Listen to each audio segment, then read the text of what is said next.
my heartiest welcome to the conclave. Friends, give him a big hand. Mr. Jain brings with him rich and varied experience of 25 years in banking. Before assuming charge as the CMD of Syndicate Bank in July 2013, he was ED of Bank of Baroda. I am sure that all of you are eagerly waiting to listen to Mr. Jain. I will therefore be brief and make a few comments on the conclave's theme, the new growth agenda, role of banks and financial sector. With sub 5% growth in the last 2 consecutive years, it is indeed a very challenging time for India Inc. to grow out of this situation.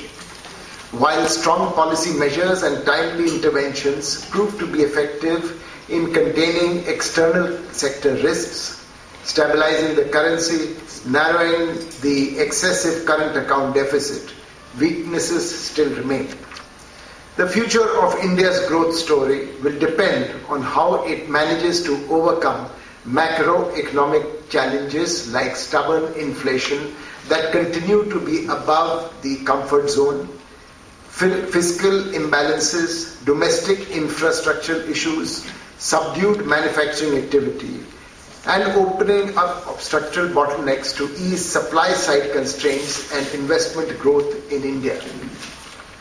Fortunately, with green shoots of recovery appearing in sight, there are reasons to believe that the worst is over and the economy has bottomed out. The double-digit growth in exports for the second consecutive month and consumer inflation falling to a 30-month low of 7.31% in June is definitely good news. At this juncture, the strategies and actions taken up by policymakers and all stakeholders will be critical in determining how fast and smooth the economy can move onto a higher growth trajectory. Thankful to the FICCI, West Bengal State Council, for providing me this opportunity and this platform to share my views on the theme, the new growth agenda, role of banks and financial sector. I feel honored and privileged addressing this banking and finance conclave. Friends, as we all know, the aftermath of the global financial crisis of 2008-9 and the continuing slowdown presently witnessed in many emerging economies has posed a threat to a sustained global recovery. The slowdown of the Indian economy reflects the trend. While the economy has recorded sub 5% growth in 2 consecutive years, it registered a marginally higher GDP growth rate of 4.7% in 13-14 than it was in 12-13. Fortunately, with green shoots of recovery appearing in sight, there are reasons to believe that the worst is over and the economy has bottomed out. Firming global growth, bolstering external demand, and opening up of structured bottlenecks and progress on the implementation of installed projects that have been cleared are expected to improve the growth outlook.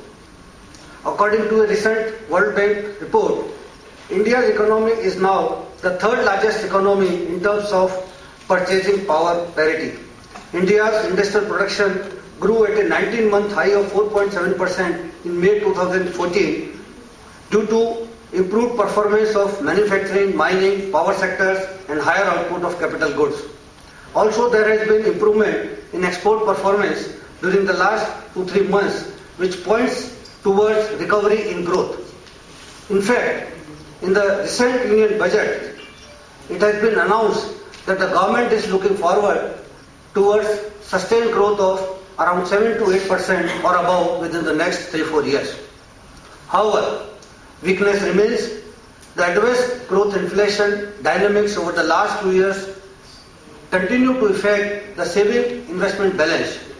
Major challenges are posed by fiscal imbalances, current account deficits, domestic infrastructure issues, subdued manufacturing activity, and inefficiencies that require structural reforms to ease supply-side constraint and investment growth in India.